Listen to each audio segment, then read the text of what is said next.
या बातमीपत्राचे प्रमुख प्रायोजक प्लॅटिनम मॉल इंद्रधनु सोलापूर.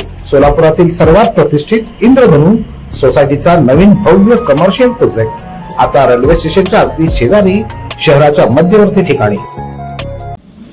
सोलापूर जिल्ह्यात अत्यंत प्रतिष्ठेच्या मानल्या जाणाऱ्या दहिगाव जिल्हा परिषद गटात अखेर भाजपनं मुसंडी मारली आहे. माजी आमदार राम सातपुते यांच्या पत्नी संस्कृती सातपुते यांनी शरद पवार गटाचे विद्यमान आमदार उत्तमराव जानकर यांचे चिरंजीव जीवन जानकर यांचा पराभव केला. या निकालामुळे जानकरांच्या बालेकिल्ल्यात भाजपनं मोठा सुरुंग लावला असून हा राम सातपुते यांनी विधानसभा निवडणुकीतला वचपा काढल्याचं म्हटलं जात आहे. या निवडणुकीत संस्कृती सातपुते यांची प्रचाराची पद्धत जिल्ह्यात चर्चेचा विषय ठरलेली होती. आपल्या केवळ 4 महिन्यांच्या मुलीला सोबत घेऊन त्यांनी दहिगाव गटातील गावं पिंजून काढली. निवडणुकीच्या शेवटच्या टप्प्यात संस्कृती सातपुते आणि त्यांच्या लहान बाळावर विरोधकांकडून सोशल मीडियाच्या माध्यमातून टीका करण्यात आली होती. या टीकेनं प्रचाराचं वातावरण चांगलंच तापलं. राम सातपुते यांनी जाहीर सभेतून या टीकेचा कडाडून समाचार घेतला होता. तुमची लढत माझ्याशिवाय मग त्या निष्पाप लेकराला राजकारणात का ओढता असा भावनिक सवाल त्यांनी मतदारांसमोर उपस्थित केला होता. विधानसभा निवडणुकीत राम सातपुते यांचा पराभव करून आमदार झालेल्या उत्तम जानकरांसाठी हा निकाल अनपेक्षित धक्का आहे. आपल्या मुलाला निवडून आणण्यासाठी त्यांनी संपूर्ण ताकद पणाला लावली होती. मात्र संस्कृती सातपुते